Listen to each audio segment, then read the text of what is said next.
तो सभी सनातनी भाइयों को मेरा जय श्री राम, हर हर महादेव। परमेश्वर के मार्ग में आज जो वीडियो बनाने का कारण है, सामने देख रहे होंगे, ये आज एक अलग ही टॉपिक है। चलो सबसे पहले इसकी बात सुनिए। जिसने भी बकवाद की है, इतिहास देख लो। आज तक रावण ने की थी, हिरण्यकशिपु ने की थी, कंस ने की थी, सबका बक्कल उतरा, सब राजा ही थे। और अभी दिखा देंगे आपको कुछ दिनों में उन दुष्टों का क्या होगा जो परमात्मा का विरोध कर रहे हैं।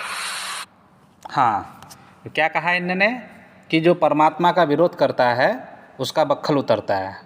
एग्जाम्पल के लिए रावण को देख लो, कंस को देख लो, और किसको देख लो, ये हिरण्यकशिपु को देख लो। और ये भी बोला कि कुछ दिनों बाद जो ये विरोध कर रहे हैं प्रभु का, उनको भी देखोगे। चलिए देखते हैं विरोध कौन करता था ईश्वर का। चलिए देखते हैं।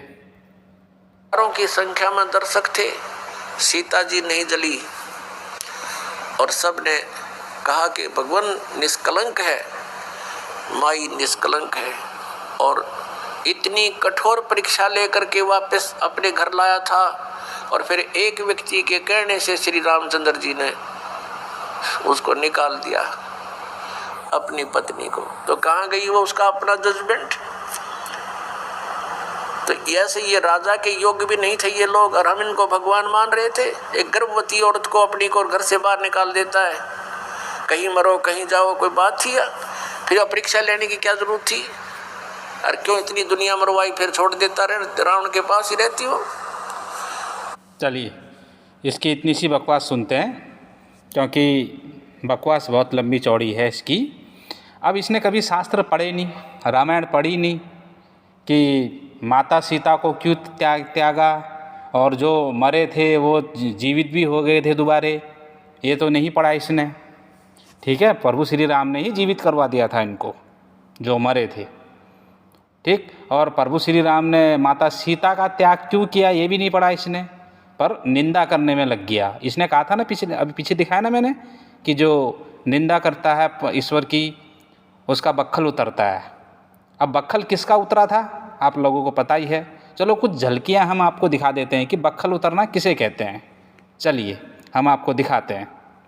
इसने क्या क्या कहा था प्रभु श्री राम के लिए, कि अगर उसको घर से ही निकालना था, इस प्रकार से बोल रहा है जैसे कि प्रभु श्री राम इसके घर के नौकर हो।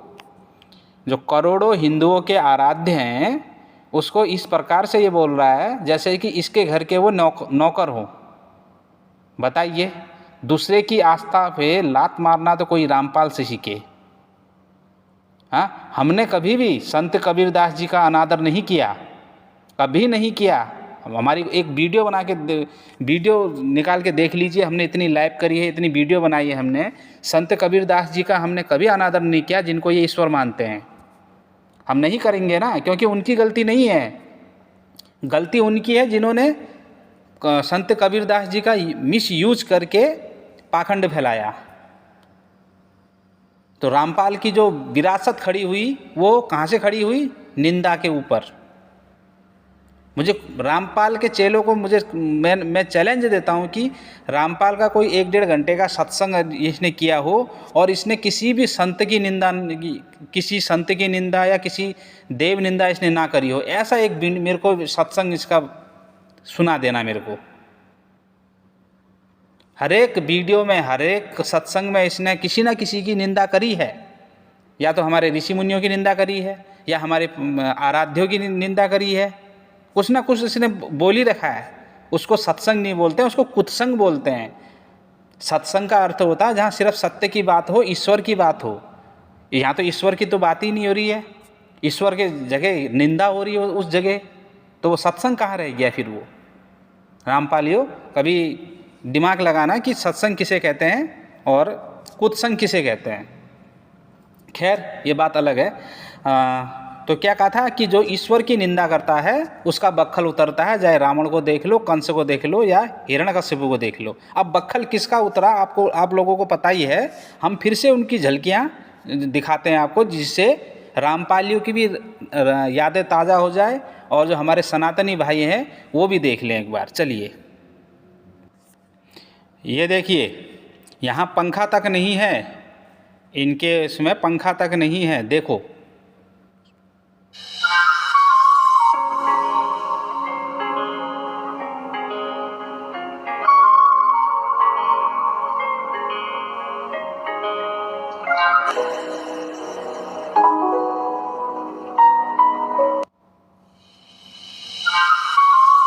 हमारे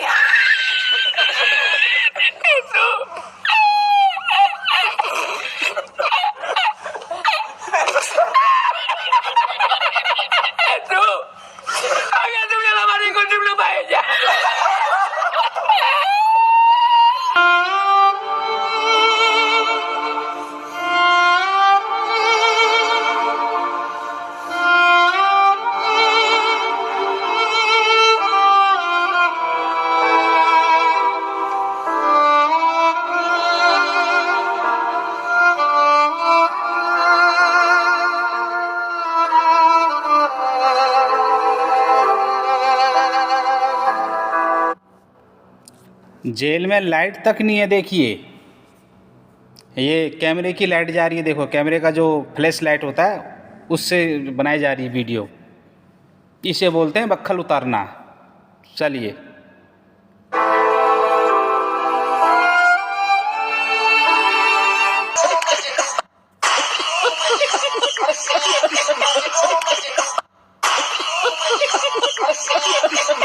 आप सभी का वन इंडिया हिंदी में स्वागत करती हूँ। हिसार की एक विशेष अदालत द्वारा हत्या के मामले में रामपाल को आजीवन कारावास की सजा सुनाई गई। रामपाल अब मरते दम तक जेल की सलाखों के पीछे ही रहेगा। जेल पहुंचते ही रामपाल को अब नई पहचान मिल गई है। अब वो कैदी नंबर 1005 के नाम से जाना जाएगा। सूत्रों के मुताबिक रामपाल ने कैदी नंबर 1008 की मांग की थी, लेकिन उसे 1005 नंबर मिला। जेल प्रशासन ने रामपाल को काम भी सौंप दिया है। बताया जाता है कि उसको जेल के पर्यावरण को सुधारने के लिए फूल पौधे उगाने और उनकी देखभाल करने की जिम्मेदारी दी गई है। इसके साथ ही जेल में बंद कैदियों के लिए वो सब्जियां भी उगाएगा। हिसार की विशेष अदालत ने मंगलवार को रामपाल सहित कुल 15 लोगों को उम्र कैद की सजा सुनाई थी। रामपाल को 4 महिलाओं और 1 बच्चे की हत्या के आरोप में दोषी पाया गया था। बीते 11 अक्टूबर को ही उसे दोषी करार दे दिया गया था। आजीवन। तो मेरे सनातनी भाइयों, तो बक्खल किसका उतरा? बक्खल उतरा ना, बक्खल इसे ही उतरना बोलते हैं। अब रामपाल के चेले बोलेंगे ना वो तो लीला कर रहे हैं वहाँ बैठ के। भाई लीला कर रहे होते तो वो वकील लगाने की आवश्यकता नहीं होती, ठीक है, वकील लगाने की आवश्यकता नहीं होती। और तुम बोलोगे कि उनका ज्ञान तो फल रहा है, फूल रहा है, 11 आश्रम बन गए, 12 आश्रम बन गए। अरे जिस व्यक्ति की दुर्गति हुई है उसको क्या लाभ? वो तो दुर्गति में है ना, बक्खल तो उतर गया ना, हाँ जेल में है ना। बक्खल उतरना ऐसे ही बोलते हैं, समझ गए? अब आप जैसे कहो कि ना उनके जो आश्रम में 12-13 बन गए हैं, उनका ज्ञान किसी ने रोका नहीं। अरे यहाँ पर बात हो रही है बक्खल उतरने की। बक्खल किसका उतरा है? सामने है तुम्हारे, ठीक है। सब्जियाँ उगाएगा बोला, सब्जियाँ जो साथी कैदी हैं और उनके लिए, ठीक है। बक्खल उतरना इसको बोलते हैं। जब जब ईश्वर की निंदा की गई है, ईश्वर के खिलाफ कुछ किया गया है, शुरू में तो वो बहुत फूला फला है, जैसे भी तुम फूल रहे हो फल रहे हो, मतलब कि तुम्हारे आश्रम बन रहे हैं तुम्हारे, पर एक दिन आएगा, ध्यान देना, ये लिख लो डायरी में, एक दिन ये आएगा कि एक दिन सब नष्ट होगा, सब जितने भी ये झूठ की दुकान खोली है ना, सब बंद होंगे। देखो झूठ शुरू में बहुत फूलता फलता है। रावण का भी बहुत वैभव था, कंस का भी बहुत वैभव था, हिरण्यकश्यपु का भी बहुत वैभव था। अंतिम में क्या हुआ? विनाश को प्राप्त हुए। किसको? विनाश को प्राप्त हुए ना। इसीलिए कहता हूँ कि संभल जाओ, सुधर जाओ, ईश्वर की निंदा मत कीजिए, ईश्वर की निंदा मत कीजिए, हमारे ऋषि मुनियों की निंदा मत कीजिए, देवतुल्य हैं वो। अगर आपको लगता है कि कबीर दास जी ही ईश्वर हैं तो ईश्वर की भक्ति कीजिए, उस रूप में कीजिए भक्ति, पर दूसरे रूपों की निंदा करना ये कहाँ का न्याय है। ठीक, कहीं पर किसी ग्रंथ में कुछ ऐसी बात भी लिखी है कि जो आपको लगता है कि ये थोड़ा अलग प्रकार की बात है, तो किसी सामर्थ्यवान गुरु के पास जाके समझो कि ये क्या है। ईश्वर सब काम लीला रूप में, लीला रूप में होती है। वो अपने स्वार्थ के लिए कुछ नहीं करता, मानव कल्याण के लिए ही करता है। सबसे पहले ये समझिए। ईश्वर का तुम एक कैरेक्टर पकड़ के उसको तुम क्रिटिसाइज करने लगे, दूसरा कैरेक्टर कौन देखेगा? उसको भी तो देखना पड़ेगा ना।